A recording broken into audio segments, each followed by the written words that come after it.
I entered a number of talent contests in Nashville because, I sang and why not? And I always came in second. I almost always came in second to a trained operatic singer, a girl or boy, a trained pianist, a tap dancer, maybe a juggler, somebody that had spent many hours and many days and months learning what they did. And I was just a guy who could sing a pop song. So even if they had sometimes applause meters, and even if I got the most applause from the crowd, the judges would award it to really, and I understood it, a more deserving performer. And I was happy to come in second. So I entered the East Nashville High Talent Contest the summer I graduated from high school. And the first prize was a trip to New York and an audition with Ted Mack, the Amateur Hour, which was the American Idol show of its day. Viewers decided who won from week to week. And I auditioned, I sang that talent show and won, to my astonishment. I didn't expect to win. I put together a weird little medley. I couldn't decide whether to sing a pop song or a ballad with a big finish. So I decided, hey, I'll do both. So I sang a chorus. We ain't got a barrel of money. Maybe it's ragged and funny, but we'll travel along, singing a song side by side. I believe for every drop of rain that falls, all the way to the big finish. I know why I believe. Well, it's an absurd little medley, but the audience loved it.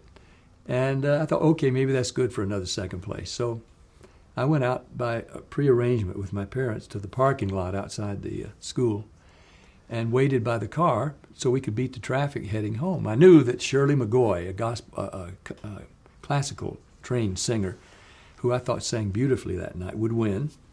So I'm out at the car, and some guy comes to the back of the high school gym saying, "Pat Boone, where are you?" And I said, "I'm over here." "Get in here, you've won." "Won? Are you kidding?" I went and passed Shirley McGoy. McGoy, yeah. And she was weeping in the wings because she thought she was going to win too. And sure enough, the crowd was still applauding, wonder whatever happened to the guy we said was the winner.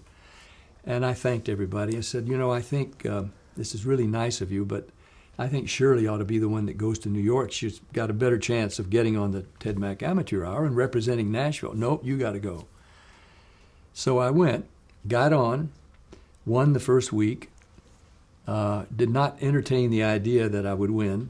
So I came back to Nashville and by, again, prearrangement, went out to Beardstown, Tennessee, way out in the country. So far, they didn't have phones. This little rural country place. And I'm leading singing for a protracted gospel meeting, and sometimes afternoon and evening services.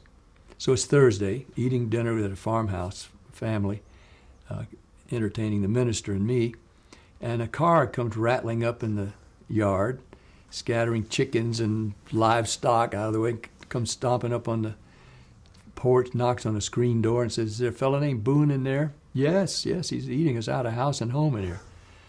And they said, "Well, we got to get him over to the next town where there's a switchboard. Somebody's trying to reach him from New York." And so I got in the car, went over to the lady's switchboard in her front room, and it was Oscar Schoonmaker from the Ted Mack show calling. He said, "Where are you? Where have you been? We've been trying to reach you. You're our winner. We got to get you back up here for Saturday night for the Ted Mack Amateur Hour." So I got somebody to drive me back to Nashville, packed up, flew to New York, got in there on Friday night, I guess.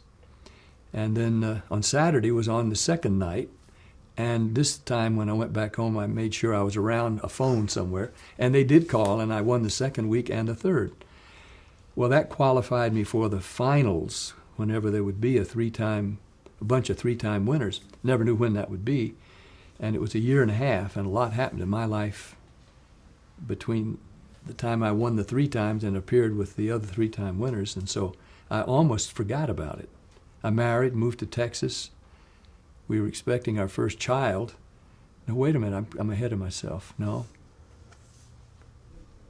Yeah, by the time I was a 3-time winner, that had happened.